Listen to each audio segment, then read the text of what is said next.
This podcast is a quest for well-being, a quest for a meaningful life through the exploration of fundamental truth. Enlightening ideas, insights on physical, mental, and spiritual health. The inspiration is love. The aspiration is to awaken new ways of thinking that can lead us to a new way of being well. Welcome to Body, Mind, and Soul Healing Conversations.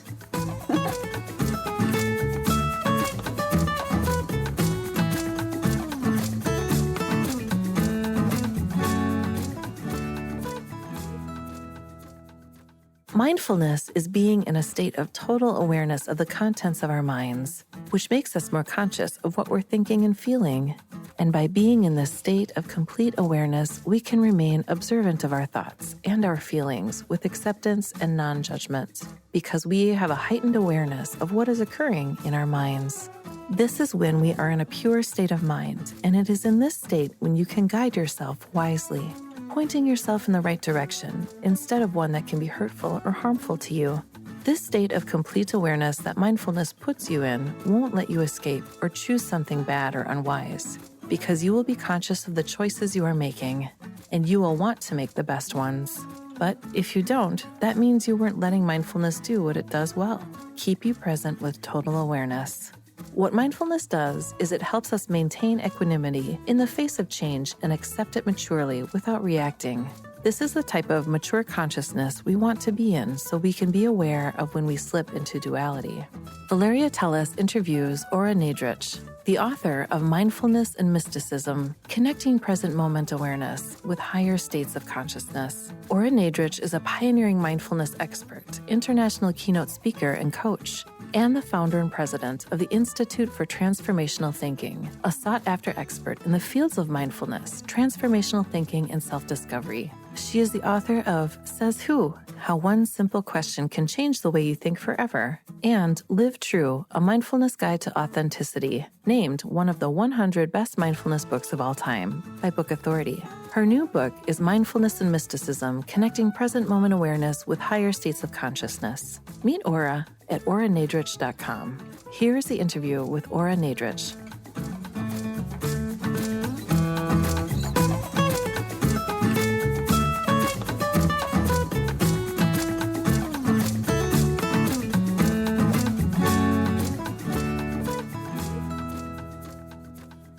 In your own words, who is Ora Nadrich? Who is Ora Nadrich? My goodness, if you ask me that question over and over again, I'm sure I'll have a different answer. Yes. And I'm sure I'm going to answer this different than the last time we were together. Ora Nadrich is a woman, mother, wife, and seeker of truth. Have you found anything that resonates with that idea of what the truth is, the concept of truth? Or for me, the truth is a constant discovery, because where it really ties into mindfulness is the practice of awareness, being present, and how aware we are in the present moment. So the more present we are, the more we see. And I talk about that in Mindfulness and Mysticism, about lifting the veils of illusion. We really have to sharpen our awareness so that we can see things more clearly, and that means more truthfully, because there's so many things that are hidden, if you will. And again, the more aware and awake we are, the more we notice something. You could look at a painting. Two people can look at a painting, and one person notices maybe 5 things of that painting, and the other person notices maybe 15 things. True. So yes. It's all about perception. And I feel that it's not that the truth is hidden from us. It's that we don't see it because we're not fully present and aware of it. So when I say a seeker of truth, I know that it is a constant journey of lifting the veils so that we can see more truth And I also call those sacred truths of the universe. What is your vision for that, for the truth? What does it look like? If now you could have a glimpse of it, how would you describe that? I think that it is seeing that which is most authentic, that which is most, sort of like the fundamental essence of something. Do you know? You can look at the beauty of a rose, and yes, when you look at it visually, it's beautiful. But what you really also want to do for the complete experience is to smell its fragrance. Do you know?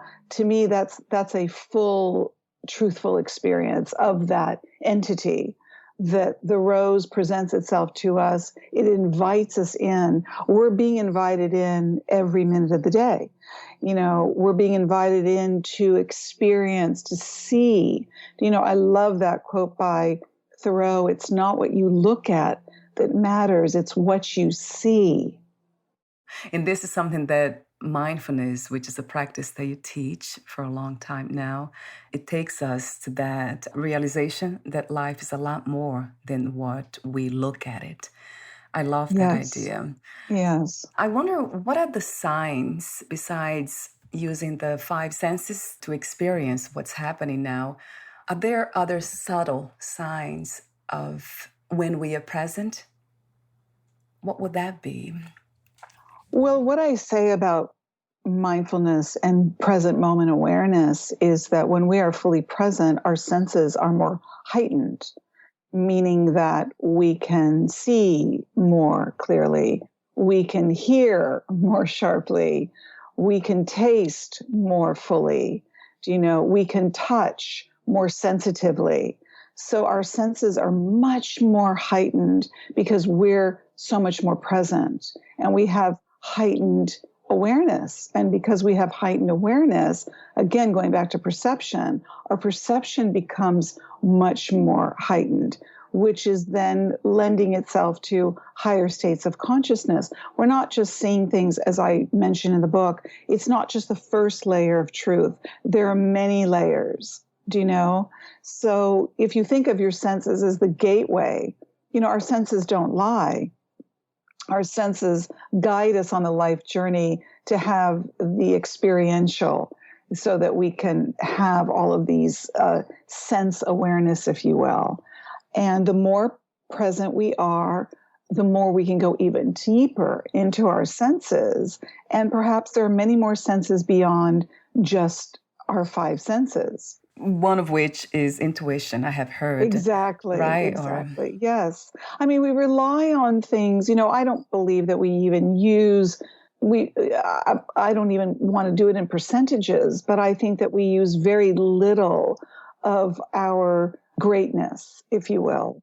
We don't really use, all of the capacity and the potential, and that we can delve into such deeper areas of ourselves if we are starting off present, fully present, show up in a moment, and really surrender to the moment so that we can avail ourselves to the moment, that we can have a full experience, and that every fiber of our being and every one of our senses feels fully alive. And our intuition, again, yes, is one of those. So our intuition becomes sharper. Our instincts become sharper. We're incredible, an animal, if you will. We are this amazing, miraculous human being, and we are just beginning to tap into, like I said, all of who we are. And I hope that mindfulness and mysticism takes one on the journey to go deeper into themselves, to find out these aspects of who we are.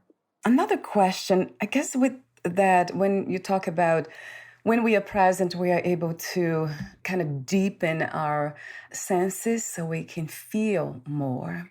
And in a way, or it's interesting because we can feel more, but at the same time, less, I guess, less of the emotions. Seems like there's more feelings, natural feelings that arise, and less of, let's say, the labeling of those feelings. That has been my experience, which is kind of interesting. It's almost like a paradox. I feel more, but less at the same time. I mean, we are a deep feeling beings that we are, and again, this goes back to our capacity that we can feel very deeply. When we allow ourselves to feel deeply, fully, presently, we can be in a state of just beingness as opposed to doingness. And when we're in a state of being, we allow ourselves to free fall, which I talk about that in the book. Free fall means that we're not really controlling the experience. We're allowing it to happen and show us what it is going to present to us, do you know? And we're much more open. Feelings and emotions, where I think it can be a little bit sometimes confused, if you will, not just semantically, but that sometimes our emotions can get in the way because we're in a state of reactivity. And I also say that our thoughts are very connected to our emotions. So if we allow ourselves to feel without any premeditation and just allow ourselves to show up and free fall into what we're really feeling, we don't need to control it. We just allow ourselves to experience it. Is there something beyond experience that we can perceive? You know, I think that's vast because I think everybody's experiences are different, do you know? And I think that it is vast.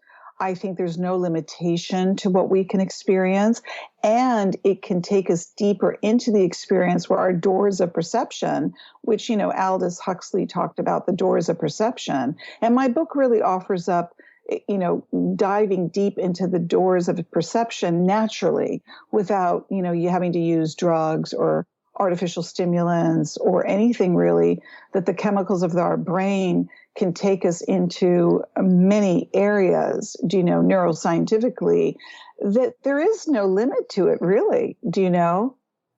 So, in a way, what we can experience with the senses and perception, it's different, isn't it? It's not really the same thing because we all perceive the experiences we have in a different way. Exactly. And perception is, you know, very powerful. And, you know, what the book really proposes is that I really delved into those areas because I was very fascinated by, you know, the places that we go that can be very altering, and whether one uses, you know, drugs or stimulants or plant medicine. You know, a lot of people feel they need that to be the portal to go into the deeper areas of perception so that our perceptions can be widened and it can be vast and endless, you know, and there's no telling where we can go. And I feel the same way that we can allow ourselves to be taken into the mystical experience, into those heightened experiences. And one can't predict where one can go. I think it's endless. And all those experiences, each and every one of them can be different and magical and wondrous and blissful, do you know, and put us in altered states of consciousness. Yeah, I read that in your book. So in a way, we don't need, some of us do, I guess. You're not against, right? Or plant medicine and those. No, I'm not against plant medicine. I think plant medicine can be a beautiful gateway into having the altered state of consciousness experienced, you know? And I think whatever one uses, you know, if they use it mindfully, you know, plant medicine comes from the earth, you know, it's the great Mother Earth, if you will. So if that's your vehicle, if that's what you're using to go deeper into the depths of your psyche, spirit, and soul, I completely embrace that.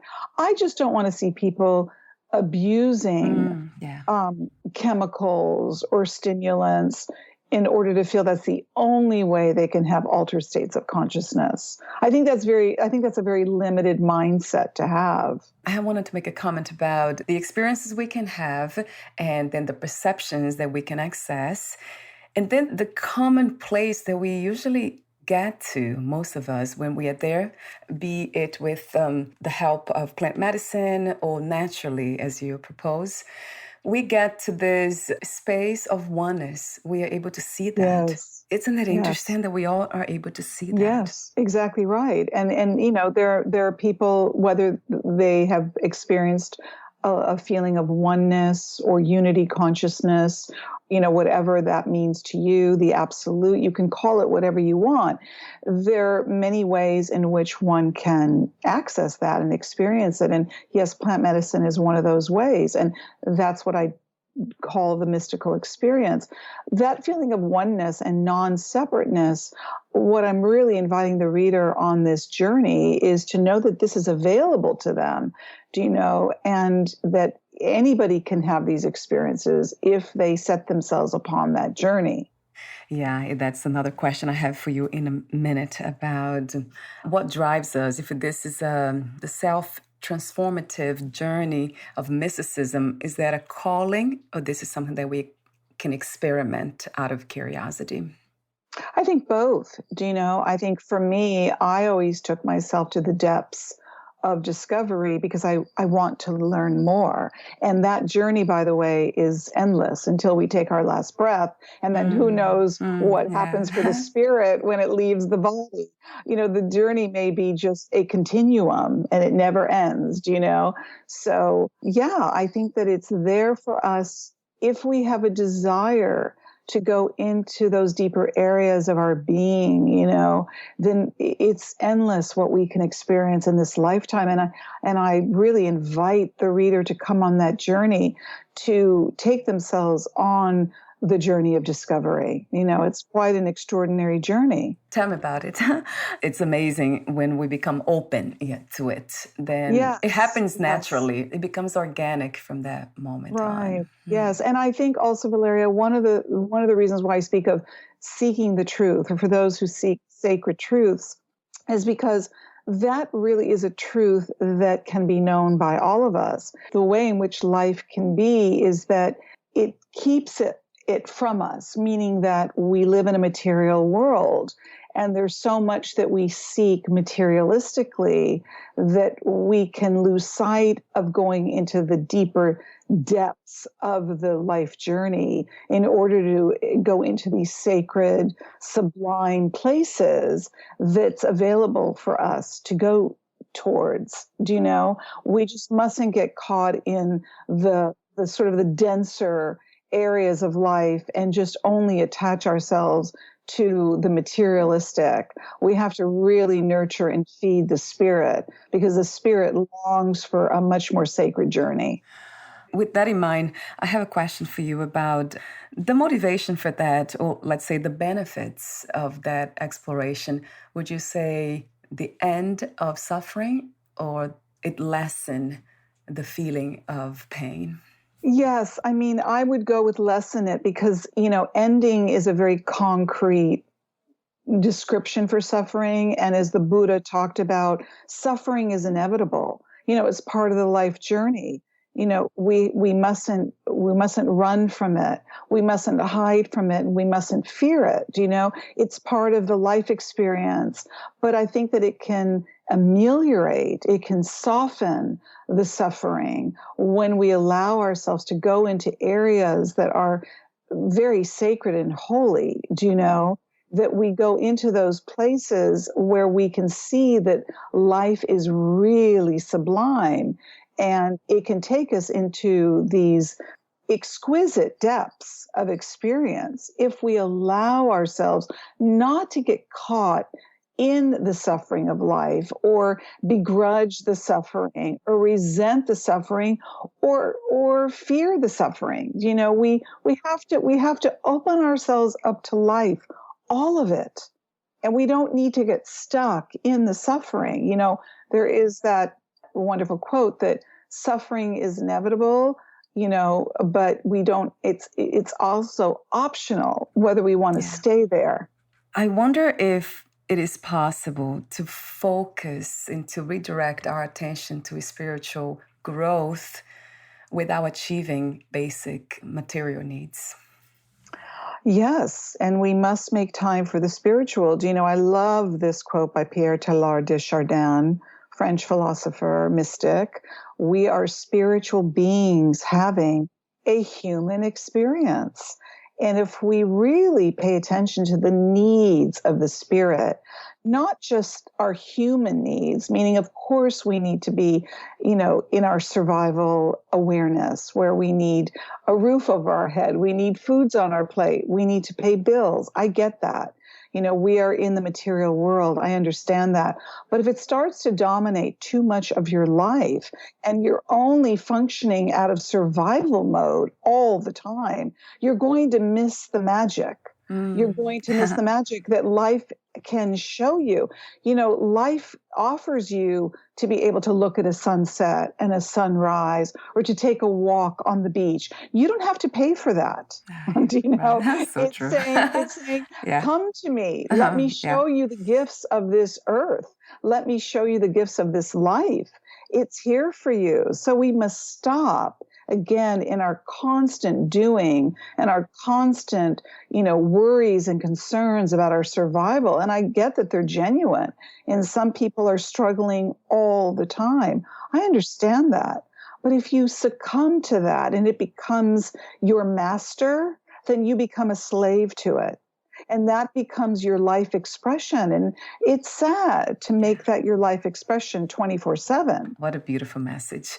Yes, a reminder for all of us when we get caught up in obsessive thinking. Yes, and we do, and we will again and again. And we must remind ourselves not to stay stuck there. That's where mindfulness and meditation really helps, right? Yes, exactly. Would you say that that's the foundation or the antidote to obsessive thinking about our experiences, especially the negative ones, would be the practice of mindfulness and meditation? Or is there a step before that? Yes. I mean, I talk mostly about mindfulness because that really includes everybody who's even not a meditator. And I want this to be an inclusive journey, if you will, that everybody can participate. Mindfulness is the informal practice of meditation, meaning you don't need to sit down on a yoga mat or a meditation pillow. And it's great if you do that as well. They're not mutually exclusive. But what mindfulness does is it brings present moment awareness into all the moments of our lives so that, let's say when we're in a state of suffering, we can stop and ask ourselves, what is causing me to suffer? What is it that is pulling on my heart? What is it that is ailing my soul? Do you know, what is it? What is it that is stopping me from feeling the love and the oneness and the connectedness that I have a sovereign right to feel as a human being? We can stop, and for a lot of us, by just questioning and asking, we can get to the inner voice of our suffering. And we may find that our suffering is not necessary, that we're spending too much time on worrying, that we're spending too much time not in the present moment. We're spending too much time nervously anticipating the future, which isn't even here yet. Or we're lamenting and begrudging the past, which has come and gone. And we are robbing ourselves of being fully present to say, yes, this moment right now, this moment is enough for me. Oh, I love that. I love the idea of inquiry, that we can be open enough to keep asking questions to ourselves. Yes. And say what you just said now, beautifully said. Is this moment enough for me? Yes. And how can I make it be enough for me? And that I'm not pulled, that I'm not constantly weighed down by my worries and my concerns. A lot of the worries and the concerns are just overdone. Do you know? We can say, you know what? I'm going to stop and I'm going to trust that what this moment has to show me will help me. It will open me up in a way to receive maybe more information to help guide me on the life journey, to help teach me what I need to know. I love that. It's very inspiring even to listen to you. It's a beautiful reminder because we tend to forget. That's interesting. Yes. That's why it's a practice, right, Aura? Exactly right. Talk to me for a moment about what mysticism is, the way you describe it, and if mysticism is directly connected to spirituality. the beautiful definition of mysticism, and I will use that of Evelyn Underhill, who was a Christian mystic that I reference in my book, and she was a beautiful inspiration for me as someone who walked the path of the mystical. And she says that mysticism is being in union with reality. Well, I looked at that and I sort of went deeper into that description, and I said, being in union, which is being at one with. Again, going into non-separateness. So that means that I am at one with the reality that is known by me. Well, what is that reality that I knew? Or what is the reality that she knew? Or what is the reality that Valeria knows? We are defining our reality every minute of the day. And we are choosing our reality, meaning we can weave our reality to be what we want it to be because we are great manifestors, do you know? So the whole notion of her description, which is being in union, really resonates for me, in that being in union for me means that I am at one with. And when I am at one with, I just feel that I drop into something that is so profound. And I use those words, sacred and holy. And I feel myself not separate from anyone or anything.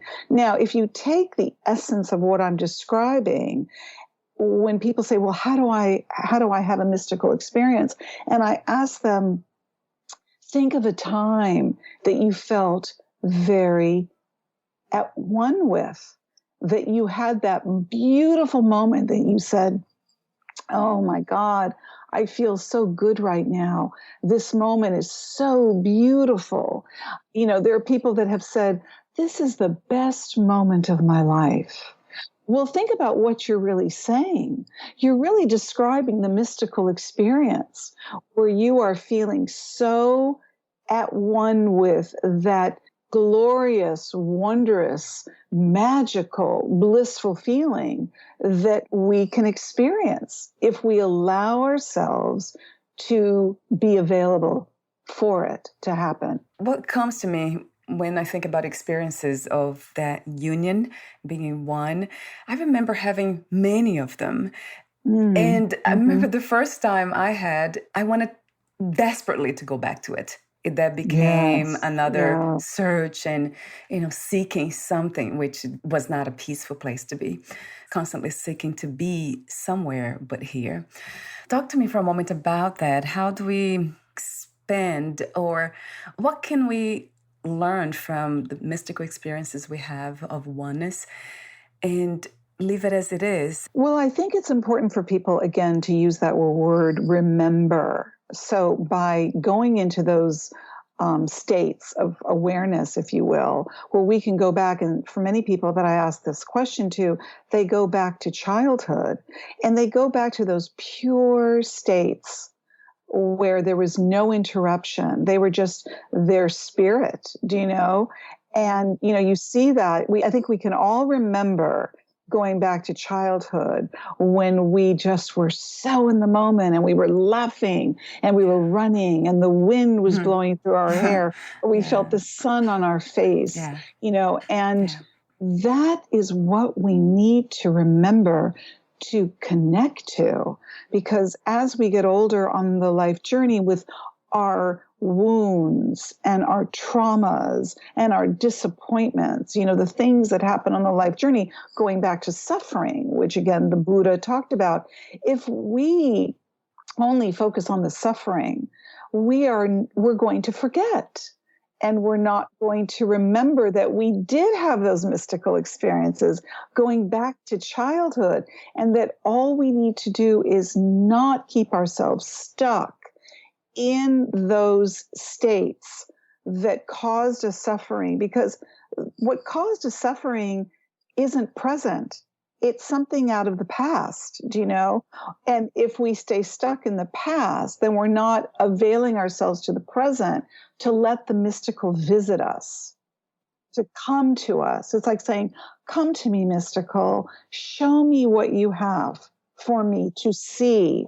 We're not going to allow that to happen if we're not in the present moment. So when we invite that in, and that's really what I ask us to do, is to say, let me invite that in so I can experience those magical moments again and again and again on the life journey. Right. And we can. Yeah, and it is very much possible. But as you know, it's a practice. Or it's not, it might be a reminder, just that remembrance, as you said. It doesn't have to be this, I have to practice, right? Or no, and I talk about that. We can't force the mystical experience. We can't insist on this to happen. We can't will it to happen, nor do we need to. We don't need to do any of that. If we, again, allow ourselves to be present, I say to people, sit quietly, even if it's for 10 minutes every day. Find a time to stop. Find a time to sit quietly. And really what we're doing is we're inviting that to come to visit us. And what happens is, what is really beautiful is that it starts to visit us more and more and more. And what we notice is that we don't even have to invite it. It just comes. And we go, it visited me today. I had that moment of oneness where I didn't even have to ask for it. I just felt it. yeah, I just felt it. Yeah. Like having this conversation here today. It has been felt throughout the moments of talking to you. That's amazing. Look, I understand as I said, we're having the human experiences, and that this is going to be something that we need to be cognizant of, that what I say, mindfulness helps us. Mindfulness helps us to be more present because we need it. We need the help. And if you think of mindfulness as an inherent quality that each one of us has, we just need to use it. We need to really start our day by saying, I want to show up in my life. I want to be more present.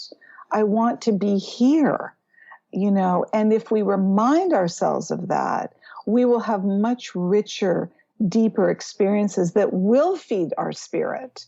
Yeah. Do you know? Yeah. It's soul food. So in a way, it's not the balance that we are looking for, right? Or it's to be reminded and come to the point of being open enough where mystical experiences of the spirit comes to visit every moment of the day.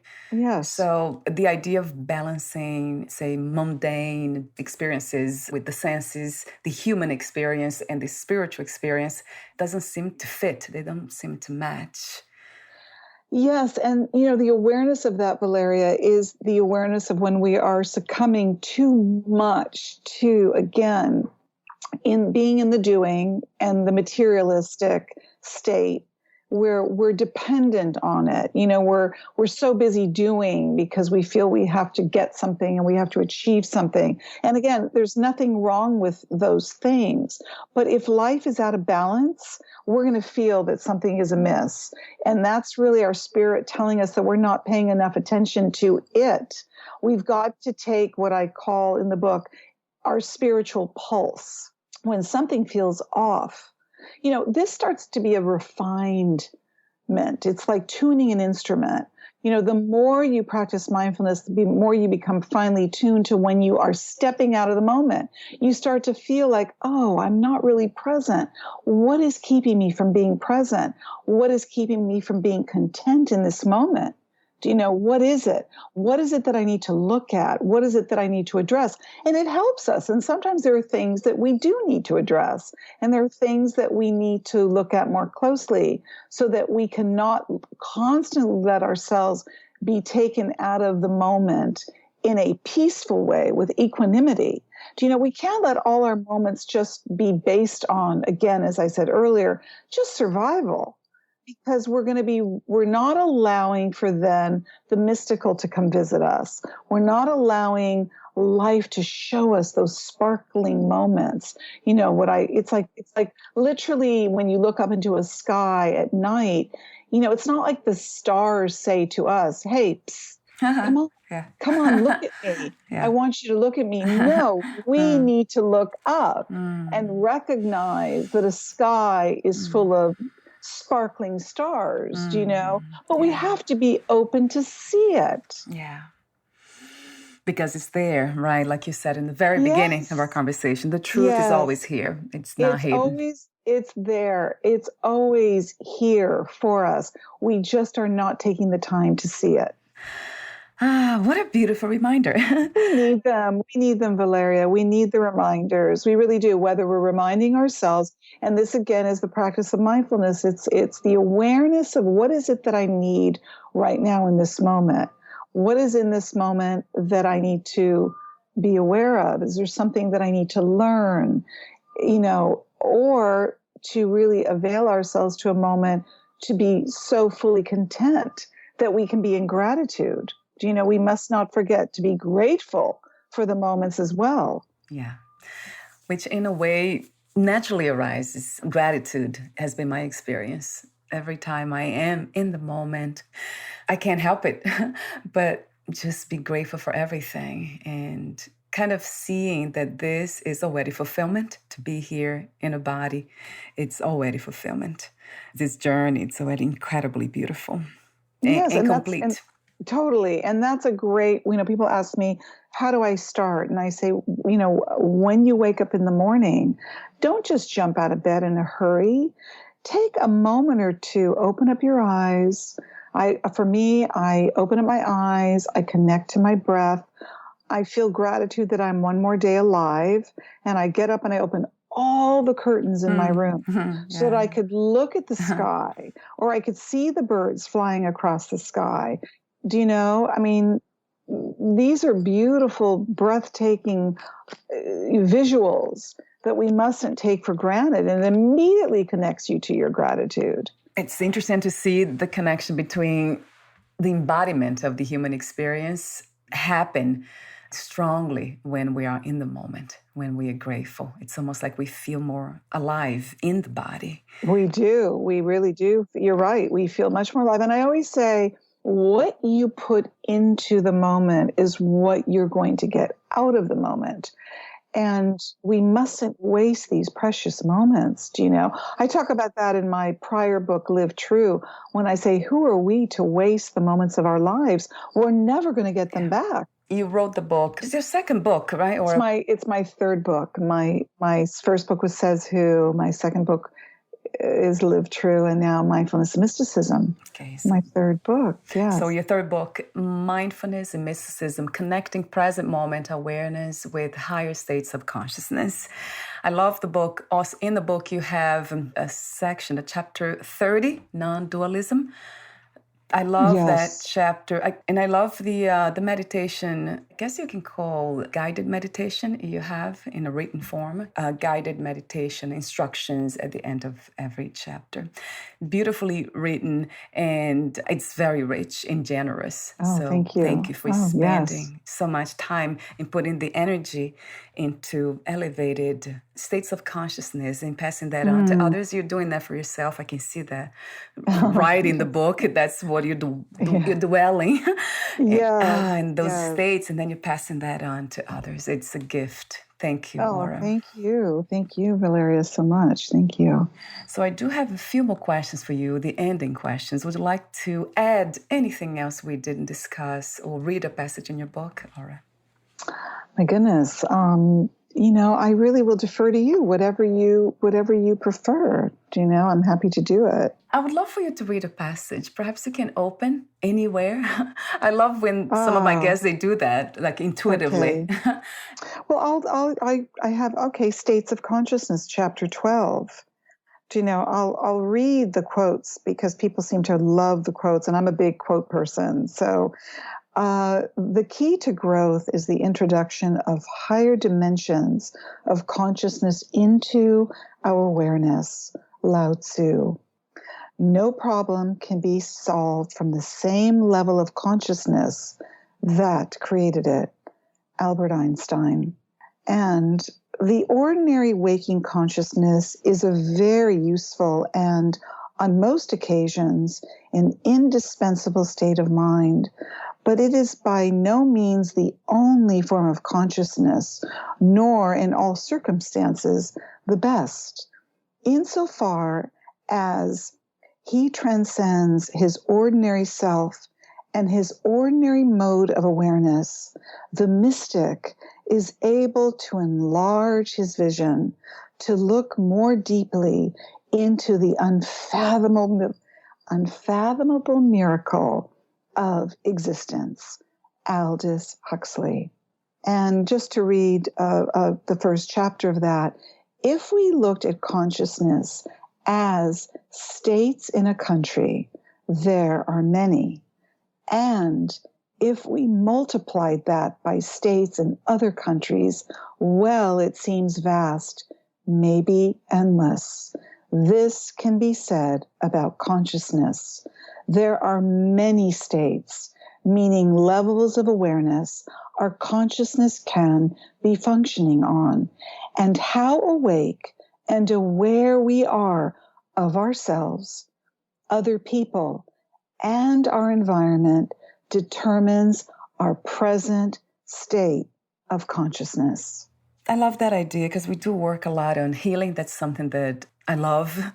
The idea that we can heal through these experiences can be natural ways of healing the body or spiritual messages and insights and realizations like the ones that you propose.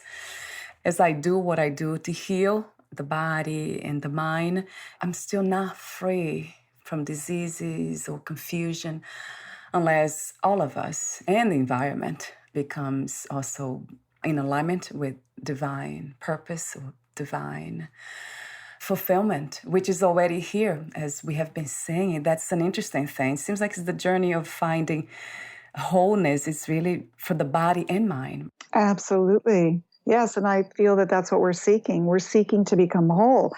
Not that we perceive ourselves as unwhole or broken, but that's the beauty of becoming more integrated and to going into the deeper aspects of ourselves so that we can begin to integrate parts of ourselves that maybe we don't know very well, or maybe perhaps we're afraid to know better. Do you know? And by doing so, and again, by not letting ourselves be ruled by the fear, we do become whole the more we integrate all aspects of ourselves. What do you love most about being in a human body in this moment? Oh, gosh. You know, what comes to me right away, it actually strikes a deep chord in me, is the learning. And I will say this, Valeria, is that it comes with pain and pleasure. And I know that the pain can be very difficult, but I know that the pleasure that we experience from our learning is so profound that for me, I know that the life journey is this miraculous journey, and that the more I show up for it, and the more I overcome my fear, I do experience the deep joys and bliss of the life journey. So that to me is something that I look forward to constantly. It's very much connected to being open, isn't it? The learning, yes. Being curious. So curiosity and openness, they go together in learning. They're all interconnected. Yeah, exactly. What is another word for freedom? Oh, freedom. Oh, gosh, limitless. It's great to be able to feel that even in a limited and conditioned body, mind, right? Yeah, I feel that there's no limits, there's no boundaries. We're free. And the freedom, I love the word freedom. I love what freedom represents. I think we're always going to be desiring of more freedom, as we evolve on our life journey. And I think the discovery is really knowing that we are actually we're already free. Yeah, what a paradox. We imprison ourselves, or we allow others to imprison us. So the truth is, to go back to the sacred truths, is that we are already free. And what I really want to just add to that is we don't want to wait to the end of the life journey when we take our last breath and the spirit leaves the body and then is just set free to go back to the place from where it comes, for us to really acknowledge that we are free. It's very important that it is our sovereign right and that we are free. The interesting thing is that not just we, you, me here, but everyone and everything is free. And that is such an amazing realization, isn't it? And so in a way, if everything is free, then that's the ultimate truth in reality. The prisons is just the conditionings, right? It of the is. mind. And I want to say that, especially in the beginning of 2022, that we remain very mindful of that we are free, and be very aware of where you don't feel free.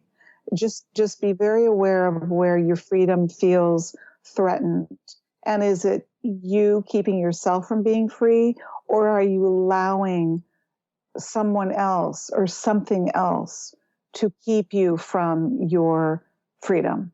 It's a very important question for us to ask ourselves this year. This is a very, very pivotal year. This is a very profound year of spiritual awakening. And with that, I must end our conversation today because, I would love for the listeners to reflect on that because it is so true with capital T. Yes. Where can we find more information about you, your books, products, services, and future projects? Oh, Valeria, the best really way to connect with me or to just be aware of what I'm doing is my website, which is auranadridge.com. Wonderful. I'll have the link on your podcast profile too. Thank you again. And what else can I say? I love your presence and everything that you represent. It can be felt, the realization. That's amazing how it's energetically the resonance. Thank you, Valeria. I feel the same from you. So it's a wonderful gift for us to be able to share sacred space together. Thank you. Yes, thank you. Bye for now, Aura. We'll Bye-bye. talk soon. Bye. Yes.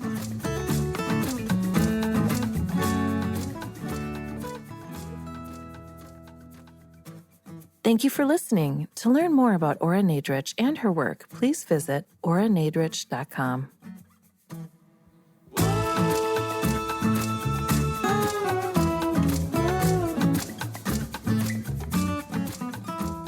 To learn more about this podcast, please visit fitforjoy.org/podcast. Thank you again for listening, and bye for now.